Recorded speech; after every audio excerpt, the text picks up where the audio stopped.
Assalamualaikum warahmatullahi wabarakatuh. Hai sobat semua di mana saja Anda berada. Bertemu lagi dengan saya Perlindungan Lukis Jadi. Kita akan membicarakan hal yang penting sekali dalam membuat sebuah skripsi, yaitu cara membuat bab 1 dalam penelitian, yaitu tindakan kelas. Di sini sobat-sobat semua harus tahu ada item-item apa saja yang ada di dalam bab 1. Nah, ini. Pertama ada latar belakang. Latar belakang ini biasanya setiap kampus berbeda-beda istilah. Ada latar belakang, ada disebut dengan latar belakang masalah. Nah, tergantung kebijakan masing-masing kampus. Yang kedua ada penegasan istilah. Yang ketiga permasalahan. Permasalahan ada 3 bahagian di sini. Pertama identifikasi masalah. Yang kedua rumusan masalah. Yang keempat batasan masalah. Yang kemudian bahagian item selanjutnya adalah D, yaitu tujuan penelitian. Kemudian selanjutnya yang E adalah yaitu manfaat penelitian. Tapi ini merupakan bukan aturan baku semuanya, tapi setiap kampus biasanya ada menambah, biasanya menambah pembatasan masalah, misalnya ada penambahan di sini. Tapi pada dasarnya 5 hal ini biasanya selalu ada di dalam sebuah item-item yang ada di dalam bab 1. Baiklah sobat semua, kita akan jelaskan satu persatu supaya kita dapat mengerti. Yang pertama sobat, ada latar belakang masalah atau latar belakang. Apa itu latar belakang? Yaitu pembahasan latar belakang masalah ini bermaksud untuk apa? Yaitu menjelaskan mengapa masalah yang diteliti timbul. Dan penting dilihat dari segi profesi peneliti, pengembangan ilmu pengetahuan, dan kepentingan pembangunan. Nah, di sini. Kemudian sobat juga harus tahu apa saja yang hal-hal yang harus ada di dalam latar belakang masalah. Nah, ini. Yang pertama, kalau sobat membuat latar belakang masalah, di dalam latar belakang masalah, pertama apa yang dipermasalahkan. Nah, ini penting, pertama apa yang dipermasalahkan. Yang kedua harus ada fakta atau bukti yang dapat mendukung permasalahan yang sobat angkat. Biasanya poin yang kedua ini diperoleh dari pra-penelitian. Bisa melalui interview atau interview awal ataupun observasi awal. Kemudian yang ketiga juga sobat harus ada teori konsep atau bahkan logika apa yang dapat mendukung bahwa fakta atau bukti di atas telah menyimpan dari seharusnya. Jadi kita logikakan atau cari teori yang berhubungan dengan masalah-masalah yang sobat angkat. Kemudian yang keempat harus ada kendala-kendala yang ada. Apa kendala-kendalanya yang menyebabkan permasalahan tersebut muncul?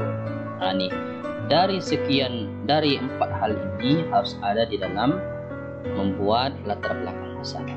Kalau sobat ingin lengkap tentang hal ini, mungkin sobat bisa menonton video saya yang telah saya buat dulu tentang membuat latar belakang masalah beserta contoh-contohnya. Sobat semua di mana Anda saja berada. Kemudian yang kedua atau B, penegasan istilah. Apa itu penegasan istilah? Penegasan istilah adalah pengertian dari setiap kata kunci dari sebuah judul penelitian. Coba kita lihat contohnya gimana. Contoh penerapan penegasan istilah. Misalnya kita ambil judulnya adalah upaya meningkatkan hasil belajar mengarang pada mata pelajaran bahasa Indonesia dengan menggunakan metode pembelajaran karya wisata siswa kelas 4 Sekolah Dasar Islam Terpadu Nurul Salam Pekanbaru. Nah, di sini kita harus cari kata kuncinya sobat. Nah, yang pertama jelas hasil belajar dulu. Nah, di sini kita tulis hasil belajar. Yang kedua jelasnya adalah metode pembelajaran karya wisata. Nah, ini. Kemudian belajar mengarang. Nah, jadi ini sobat, kita cari pengertian menurut para ahli. Apa dimaksud dengan hasil belajar? Hasil belajar adalah metode pembelajaran karya wisata adalah belajar mengarang adalah ini yang harus sobat cari. Kemudian selanjutnya sobat, yaitu adalah permasalahan. Permasalahan ada 3 item. Pertama ada istilahnya identifikasi masalah, rumusan masalah, pembatasan masalah. Coba kita lihat satu-satu pembahasannya gimana. Yang pertama identifikasi masalah. Apa itu identifikasi masalah? Identifikasi masalah merupakan proses pemikiran. Nah, untuk apa? Untuk mengungkapkan sejumlah faktor atau variabel yang mungkin menyebabkan timbulnya masalah. Nah, jadi ini merupakan kita hanya mengenali masalah-masalah apa saja yang berhubungan dengan yang akan kita angkat. Misalnya kita contoh terdapat identifikasi masalah gimana. Coba kita selaraskan dengan judul yang kita buat sebelumnya. Upaya meningkatkan hasil belajar mengarang pada mata pelajaran bahasa Indonesia dengan menggunakan metode pembelajaran karya wisata siswa kelas 4 SDIT Nursalam Pekanbaru. Jadi sobat, identifikasi masalah ini harus berhubungan dengan judul atau permasalahan kita.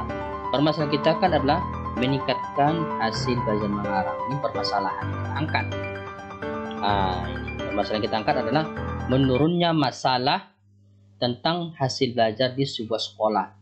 Dalam hal ini adalah di SDIT Nursalam misalnya.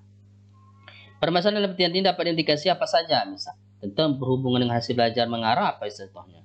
Pertama jelas anak kurang imajinasi.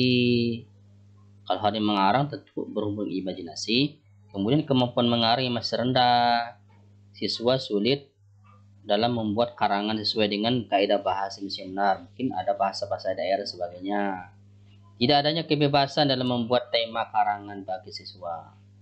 Ini merupakan masalah-masalah yang ada. Yang adanya berhubungan dengan hasil belajar mengarang pada mata pelajaran bahasa Indonesia. Sebab semua di mana Anda saja berada. Kemudian yang kedua adalah rumusan masalah. Ini rumusan masalah. Apa itu rumusan masalah? Perumusan masalah ini adalah memformulasikan masalah penelitian ke dalam rumusan kalimat tanya. Ini kita coba contohkan sobat. Contoh dari rumusan masalah. Ini coba kita ambil contoh judul yang tadi. Contoh upaya meningkatkan hasil belajar mengarang pada mata pelajaran bahasa Indonesia dengan menggunakan metode pelajaran karya wisata kelas 4 SDIT Nursalam. Rumusan masalahnya gimana? Kalimat tanda tanya yang kita gunakan, yaitu menggunakan bagaimanakah dan ujungnya adalah kalimat tanda tanya. Ini adalah pertanyaan, bagaimanakah upaya meningkatkan hasil belajar mengarang pada mata pelajaran bahasa Indonesia dengan menggunakan metode pelajaran karya wisata kelas 4 SDIT Nursalam Pekanbaru. Ini yang akan kita bahas nanti dalam penelitian kita. Kemudian selanjutnya adalah tujuan penelitian. Yang keempat atau yang D. Tujuan penelitian itu apa? Tujuan penelitian itu harus jalan dan sinkron dengan masalah penelitian yang sudah diformulasikan dalam bentuk rumusan masalah. Karena pada hakikatnya sebuah penelitian dilakukan yaitu untuk memecahkan masalah. Jadi sobat, antara rumusan masalah harus sinkron. Sinkron dengan tujuan penelitian. Biasanya hanya penambahan,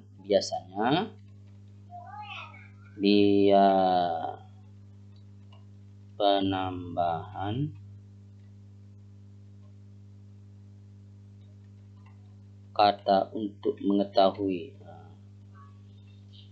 dari rumusan masalah.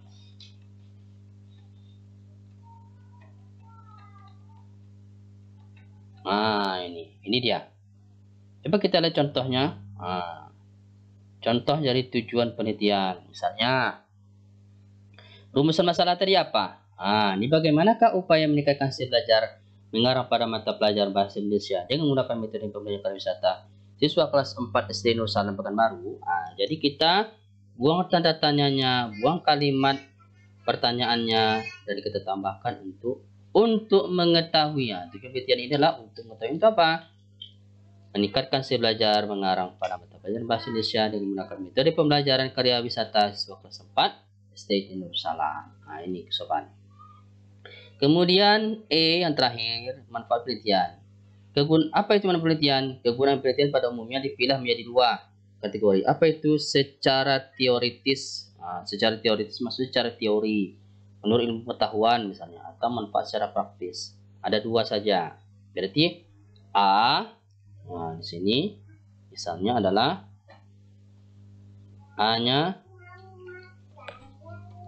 misalnya A secara teoritis, misalnya teoritis. Yang kedua secara praktis. Tapi dia saja sobat. Coba kita lihat contohnya sobat. Bagaimana penerapannya? Contoh manfaat penelitian. Manfaat secara teoritis adalah untuk ini kita anggapkan untuk apa? Misalnya untuk mengembangkan pengetahuan dalam bidang apa? Misalnya dalam bidang meningkat pembelajaran mengarang dengan menggunakan metode karya wisata misalnya. Manfaat secara praktis itu apa? Praktis itu apa? Untuk sekolah misalnya, atau lingkungan bisnis, atau untuk para pembaca. Kalau memang guru, untuk guru misalnya, untuk peneliti. Inilah yang saya sampaikan kepada para pembaca, kepada para pendengar. Mudah-mudahan sobat-sobat semua mengetahui bagaimana cara membuat bab 1 dalam sebuah skripsi. Inilah saya sampaikan, mudah-mudahan. Akhir kalam. Assalamualaikum warahmatullahi wabarakatuh.